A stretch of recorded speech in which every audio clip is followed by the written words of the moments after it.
ओम शांति। माँ में संपूर्णता के चिन्ह। सचमुच उन दिनों माँ का व्यक्तित्व अध्यात्म की पराकाष्ठा पर पहुंचा और भासित होता था। उनकी ज्ञान की गहराई, योग की ज्वाला, दिव्य गुणों की शीतलता, ईश्वरीय सेवा की सूझ, स्फूर्ति और रीति माँ की संपूर्णता की ओर संकेत कर रही थी। परंतु किसी के मन में यह नहीं आया कि वे संपूर्णता के कुछ चिन्ह कुछ भावी वृत्तांतों के संकेतक भी हैं। चिकित्सकों की घोषणा। तभी वत्स माँ की उच्च स्थिति से प्रेरणा पाकर जीवन को दिव्य बनाने तथा दूसरे को भी ईश्वरीय संदेश देने के अलौकिक कार्य में माँ को अपनी प्रमुख सेनानी मानकर माया पर विजय प्राप्त पाते हुए पवित्रता की स्थापना रूपी मंजिल की ओर आगे बढ़ रहे थे। अचानक मातेश्वर जी के तन में फिर वही पुरानी व्याधि फिर से प्रकट हो गई और वो दिनों दिन उस उग्र रूप धारण करने लगी। चिकित्सकों ने जब शरीर का निरीक्षण किया तो वे निराशा भरे शब्दों में बोले, अब तो यह व्याधि असाध्य हो गई। उन्होंने स्पष्ट शब्द में कहा, मातेश्वरी जी अब कुछ ही दिनों की मेहमान है। माँ का अभय और निश्चिंत अवस्था। इधर स्वयं शिव बाबा से जब माँ के बारे में पूछा गया तो उन्होंने भी कहा कि अब इस स्थूल शरीर में माँ का पाठ शीघ्र ही पूरा होने वाला है। बाबा ने भी यह कह दिया कि भले ही ये बात माँ को बता दी जाए, लेकिन माँ की स्थिति इतनी उच्च है, इस बात को सुनकर भी उनकी स्थिति में रंच भी अंतर नहीं आएगा। हुआ भी ऐसा ही। माँ को न किसी प्रकार का भय था और उनके मन में कोई आशा तृष्णा तो थी ही नहीं, और वे तो योग द्वारा संपूर्णता की दहलीज पर पहुंच ही चुकी थी, अतः वह तो हर हाल में खुश ही थी। विदेह अवस्था और प्रेरणादायक नियमित जीवन। अब मुंबई में प्रभु प्रेरणा एवं डॉक्टर के परामर्श के अनुसार मातेश्वर जी को मधुबन में लाया गया था। माँ मधुबन के जिस कमरे में निवास कर रही थी उस कमरे में एक एम्पलीफायर लगा हुआ था, जिसके द्वारा वे नित्य प्रति प्रजापिता ब्रह्मा के मुखारविंद द्वारा शिव बाबा की मुरली सुना करती थी। मातेश्वर जी ने मुरली सुनने में एक भी दिन नागा नहीं किया होगा। वे अपने व्यवहारिक जीवन में सदा ही दूसरों के लिए प्रेरणा और शिक्षा का स्रोत थी, और इस प्रकार प्रतिदिन नियमित ज्ञान श्रवण की उनकी अचूक टेर भी बड़ी प्रेरणादायक थी। डॉक्टर लोग जिसे असह्य कष्ट मानते थे, उसे वे शांति और खुशी से सहन कर रहे थे।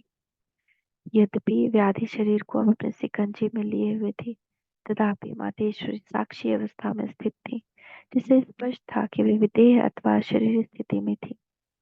व्याधि का शरीर पर काबू होते हुए भी अपने मन पर तो मातेश्वर जी का अपना ही अधिकार था। बाबा की गंभीरता व दिव्य कार्य विधि। ब्रह्मा बाबा को भी शिव बाबा ने संदेश दिया था कि 25 दिन में मातेश्वरी जी कर्म भोग से मुक्त होने वाले, परंतु यह पेशगी समाचार पाकर भी बाबा के चेहरे से किसी भी वस्तु को कोई ऐसी सूचना नहीं मिलती थी। कर्तव्य पूर्ति के तौर पर बाबा जब सेवा केंद्रों पर उपस्थित ब्रह्म कुमार कुमारियों को पत्र लिखते थे तो वे ये लिख भी दिया करते थे कि मधुबन में आकर बाबा से मिल जाओ और माँ का मुख भी देख जाओ, परंतु उनकी रीति एवं विधि ऐसी थी जिससे दिव्य वातावरण में हलचल या चिंता का लहर व्याप्त नहीं था। बाबा ने पूर्णता कर्तव्य ही निभाया, परंतु अंतर्मुखता, गंभीरता तथा उच्च आत्मिक स्थिति को कभी नहीं छोड़ा। कुछ एक संदेश पुत्रियों ने भी ऐसे साक्षात्कार किए जिससे वे समझ गईं कि अब मातेश्वरी शीघ्र ही शरीर से विदा लेंगी। उदाहरण के तौर पर ब्रह्मा कुमारी संदेशी जी ने संदेश दिया कि माँ 3 दिन में मुक्त हो जाएंगी, परंतु सामान्यतः यह यही समझते थे कि माँ ठीक हो रही है और संभवतः थोड़े समय के बाद वे रोग मुक्त अथवा स्वस्थ हो जाएंगी।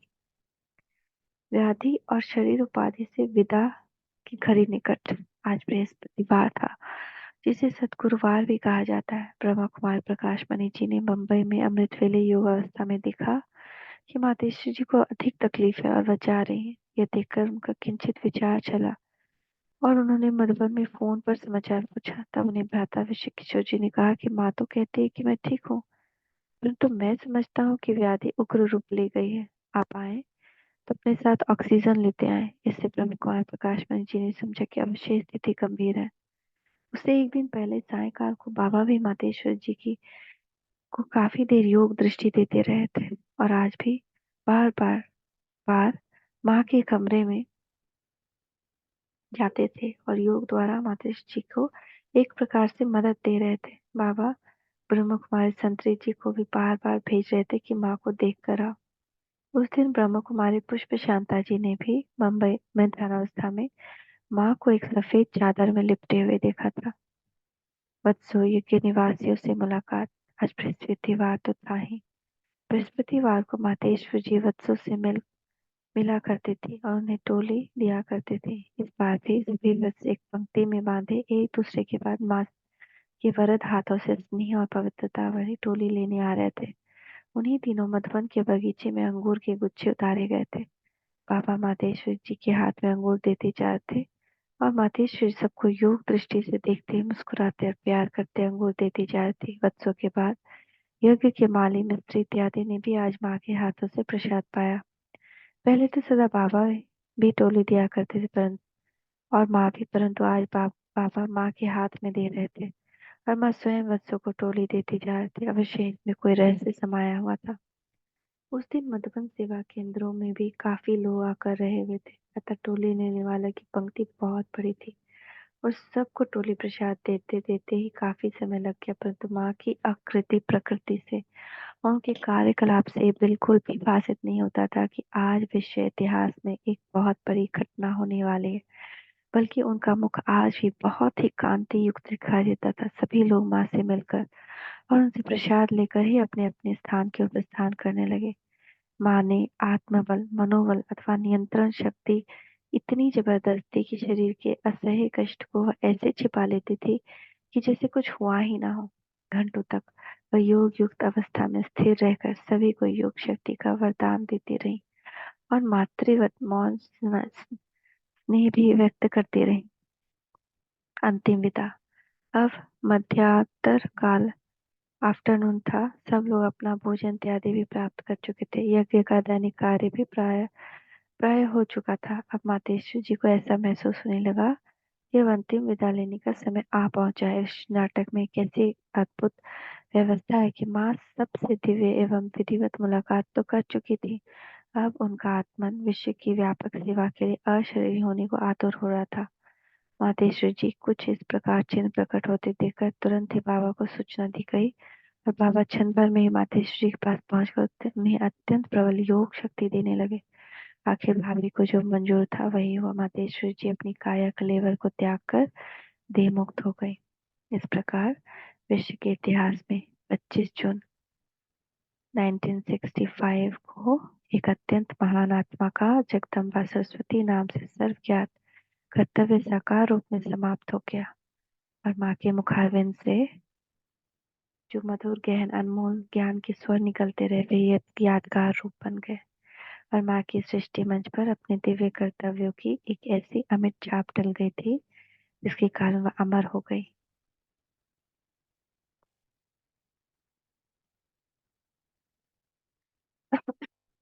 सभी यज्ञवत्सों को सूचना देने में बाबा की दिव्य युक्ति।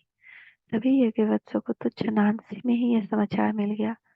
अन्य सभी के सेवा केंद्रों पर भी तार, टेलीफोन इत्यादि द्वारा समाचार दे दिया गया, परंतु बाबा का तो हर एक कर्तव्य सदा अलौकिक ही होता था और उस द्वारा सबको सबकी उन्नति ही होती थी। अतः जब ये समाचार सबको दिया गया तभी साथ साथ सभी को यह भी कह दिया गया कि शिव बाबा ने मानो सभी के आगे एक प्रैक्टिकल परीक्षा का प्रश्न पत्र रखा है जिसमें सभी को उत्तीर्ण होने का भरसक प्रयत्न करना है। बाबा ने यह भी कहलवा दिया यदि सभी बच्चे अखंड योग युक्त अवस्था में रहेंगे और मन में कोई भी सांसारिक या दुखपूर्ण संकल्प विकल्प नहीं लाएंगे तो हो सकता है कि शिव बाबा मातेश्वर जी के आत्मा को इस रथ में वापस भेज दें। अब माँ के शरीर रूपी रथ को योग हॉल में लाया गया था। बाबा के उपरोक्त कथन को सुनकर सभी यज्ञवत उसी हॉल में अचल योग अवस्था में स्थित होने के संकल्प से योग कक्ष में जाकर बैठ गए। माँ से सभी का पास स्नेह तो था ही, अतः सभी का प्रयत्न यही था कि आज हमारे योग की सहज समाधि ऐसी शक्तिशाली और स्थिर हो कि शिव बाबा हमारी प्यारी माँ को हम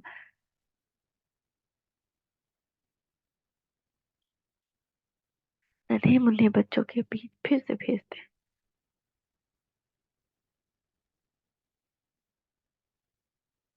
सभी केंद्रों पर जब ये समाचार पहुंचा था तो वहां का भी वातावरण अव्यक्त हो गया था और सभी सामूहिक रूप से योग की उच्च अवस्था में स्थित होने लगे थे।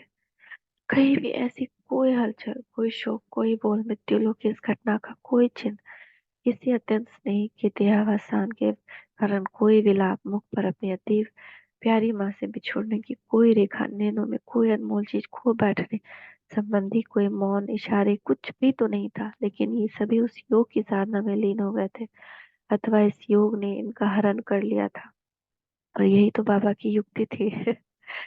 युक्ति द्वारा ही बाबा बच्चों को इस परिस्थिति से पार ले जाना चाहते थे। देखिए तो वातावरण में कोई भी ऐसी लहर नहीं थी जो सांसारिक वृत्ति वाले लोग के यहाँ ऐसी घटना घटने से होती है। गोया निकट संबंधी के शरीर छूने पर हमारी अवस्था कैसी होनी चाहिए।